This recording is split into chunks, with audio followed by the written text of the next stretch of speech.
सच के दिल से हल्फ उठाता हूँ कि मैं खलूस नीयत से पाकिस्तान का हामी और वफादार रहूँगा।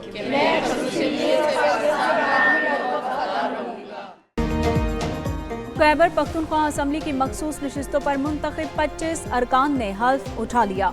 मखसूस नशिस्तों पर हल्फ बर्दानी की तकरीब गवर्नर हाउस पेशावर में मुनक्किद हुई। गवर्नर फैसल करीम कुंडी ने हल्फ लिया। हल्फ के बाद अरकान ने दस्तखत किए। तकरीब में विफाकी वजीर अमीर मुकाम और सियासी रहनुमा मौजूद थे। खैबर पख्तूनख्वा असम्बली इजलास में अरकान का हल्फ न लिए जाने पर तकरीब गवर्नर हाउस में हुई। इलेक्शन कमीशन के मुताबिक सेनेट इंतखाबात कल 11 बजे जिरगा हॉल में मुनक्किद होंगे। केपी असम्बली का इजलास हुआ। स्पीकर ने मखसूस नशिस्तों पर हल्फ न लिया। 2 घंटे से ज्यादा ताखिर होने वाला इजलास शुरू होते ही मुलतवी। पीटीआई के शेर अली की कोरम की निशानदही पर स्पीकर बाबर समाती ने गिनती की हिदायत की। कोरम की निशानदही पर अपोजिशन अरकान ने स्पीकर डाइस के सामने एहतजाज किया। स्पीकर ने इजलास 24 जुलाई तक मुलतवी कर दिया। अरकान की दरख्वास्त पर हल्फ के लिए chief justice Peshawar high court ने गवर्नर को नामजद किया।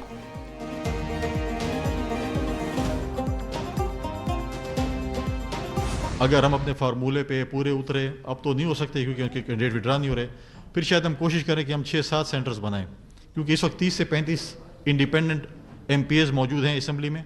उनके साथ बातचीत हो सकती है, हुई भी है, हो सकती है। सेनेट इलेक्शन में 6 से 7 अरकान को मुंतखब कराने की कोशिश है। गवर्नर केपी फैसल करीम कुंडी की मखसूस नशिस्तों पर अरकान के हल्फ के बाद मीडिया से बातचीत कहा कि सूबाई असम्बली के आज़ाद अरकान से बातचीत जारी है। सेनेट इलेक्शन के लिए हुकूमत और अपोजिशन में एक फार्मूला तय पाया था। पीटीआई ने असम्बली में अरकान का हल्फ न लेकर आइन की खिलाफ वर्जी की। गवर्नर हाउस में आइन की पासदारी करते हुए 9 मुंतखब अरकान से हल्फ लिया गया।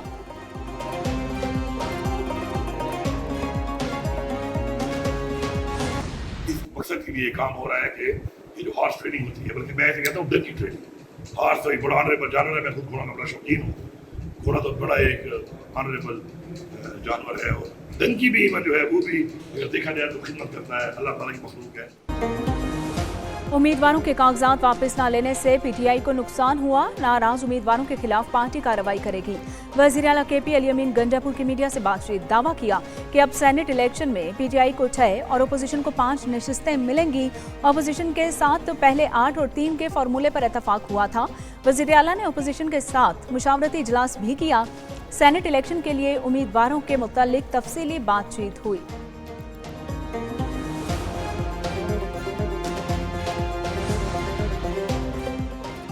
पीटीआई की सियासी गलती का फायदा दूसरी जमातों को हुआ। कानूनी गलतियों का नुकसान खुद पीटीआई को हुआ। वजीर मुमलिकत बराए दाखिला तलाल चौधरी की मीडिया से बातचीत कहते हैं पीटीआई ने हमेशा सेनेट के टिकट अरबपति अफराद को दिए। स्पीकर केपी असम्बली ने साजिश के तहत अराकीन को हलफबर्दारी से रोका। असम्बली में कोरम का मसला मनसूबाबंदी के तहत पैदा किया गया।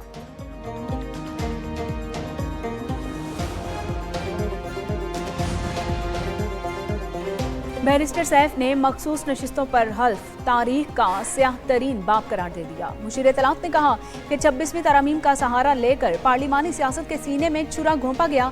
अवाम के मुस्तरद करदा लोगों में पीटीआई की नशिस्तें बांटी गईं।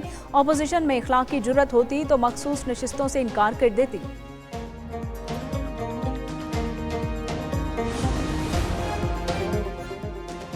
पंजाब से सेनेट की खाली नशिस्त पर इंतखाब कल होगा। इंतखाब का तरीका कार जारी। वोटर उम्मीदवार के नाम के सामने 1 लिखेगा, मोहर नहीं लगाई जाएगी, कोई इंतखाबी निशान नहीं होगा। उम्मीदवारों के नाम हरूफ तहज्जुद की तरतीब से दर्ज होंगे।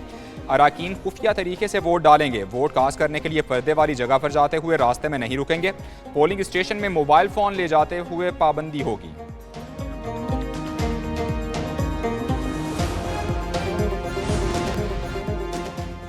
बलूचिस्तान में फितनौल हिंदुस्तान के खिलाफ सिक्योरिटी फोर्सेस की बड़ी कामयाबी। ISPR के मुताबिक फितनौल हिंदुस्तान के खिलाफ सिक्योरिटी फोर्सेस ने कामयाब ऑपरेशन किया। 4 दहशतगर्द मारे गए। ऑपरेशन 19 और 20 जुलाई की दरमियानी शब पहरोद के इलाके में किया गया। दहशतगर्दों से फितनौल हिंदुस्तान का झंडा और हथियार भी बरामद। फितनौल हिंदुस्तान ने मासूम पाकिस्तानियों पर दहशतगर्दाना हमले किए। इलाके में क्लियरेंस ऑपरेशन भी जारी।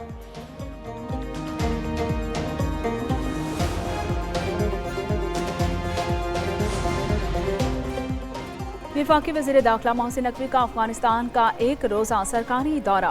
काबुल इंटरनेशनल एयरपोर्ट पर अफगानिस्तान के नायब वज़ीर दाखिला मोहम्मद नबी उमरी ने वज़ीर दाखिला मोहसिन नकवी का इस्तकबाल किया। वज़ीर दाखिला मोहसिन नकवी ने अपने अफगान हम मनसब सिराजुद्दीन हकानी से भी मुलाकात की।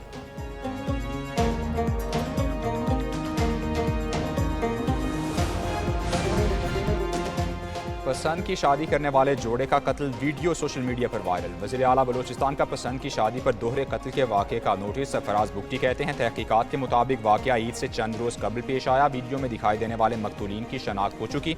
रियासत की मुद्दत में दहशतगर्दी का मुकदमा दर्ज किया गया। जोड़े को कत्ल करने वाला एक मुश्तबा कातिल गिरफ्तार किया जा चुका।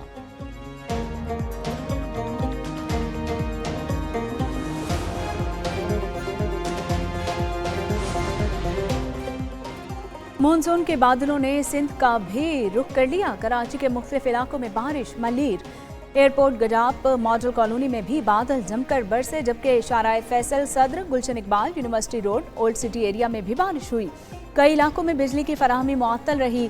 हैदराबाद, रोहड़ी, मीरपुर खास, काजी अहमद में भी बादल बरसे, जबकि कोयटा और गिरदोनवाह में भी बारिश हुई। पंजाब में भी 25 जुलाई तक मजीद बारिशों की पेशगोई।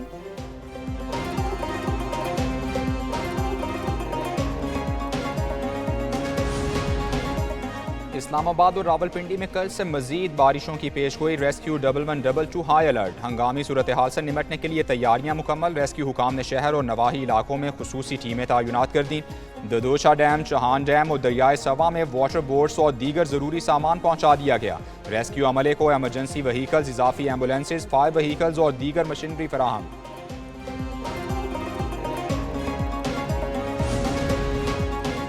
रावल डैम के स्पिलवेज 6.5 घंटे तक खोले गए। डैम में सतह 1748 फीट तक पहुंचने पर इजाफी पानी का अखराज किया गया। स्पिलवेज खोलने से कबल रेस्क्यू 1112 समेत तमाम मुतालिका इदारे पुलों और नदी नालों पर मौजूद रहे। रावल डैम के स्पिलवेज कल सुबह 6 बजे दोबारा खोले जाएंगे।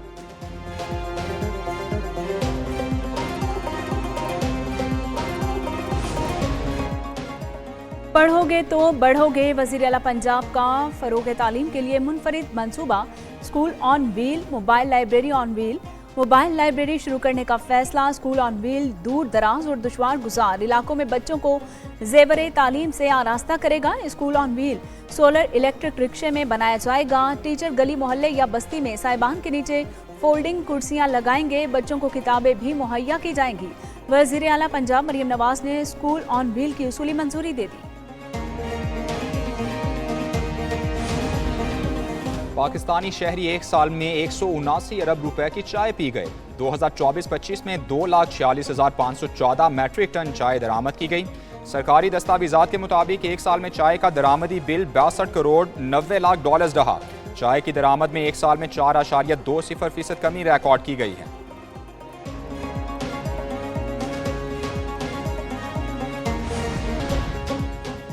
भारत के सिंतास मुआहदे की मुअत्तली ने आलमी सतह पर खतरे की घंटी बजा दी। भारतीय इक़दाम ने बर्रे सगीर समेत दुनिया भर में आबी मुआहदों की साख को चैलेंज कर दिया। चीन की इलाकाई सूरत हाल पर गहरी नज़र। आलमी माहिरीन ने तनाज़े को बालाई मुल्कों के लिए अहम इंतबा करार दे दिया। बरतानवी लॉर्ड्स ने इस अमल को करोड़ों अफराद की जिंदगियों के लिए खतरा करार देते हुए मुज़ाकरात और मुआहदे की बहाली पर जोर दिया।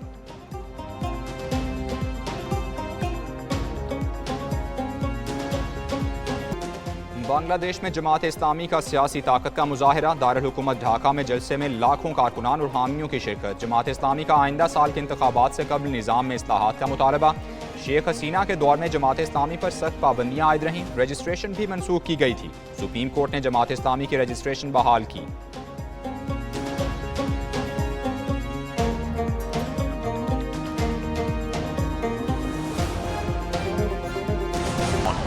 का पहला T20 जीत लिया। शेर बंगला स्टेडियम ढाका में पाकिस्तानी टीम 20वें ओवर में 110 रन पर ढेर। फखर जमान 44 रन बनाकर टॉप स्कोरर रहे, जबकि बांग्लादेश ने हदफ 16वें ओवर में 3 विकेट्स के नुकसान पर हासिल कर लिया। पाकिस्तान के फास्ट बाउलर सलमान मिर्जा ने T20 इंटरनेशनल का डेब्यू किया। 3 मैचेस की सीरीज के बकिया 2 मुकाबले भी ढाका में 22 और 24 जुलाई को होंगे।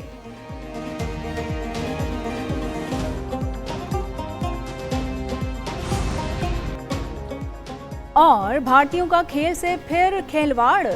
वर्ल्ड चैंपियंस लीग में भारत के 4 खिलाड़ियों का खेलने से इनकार।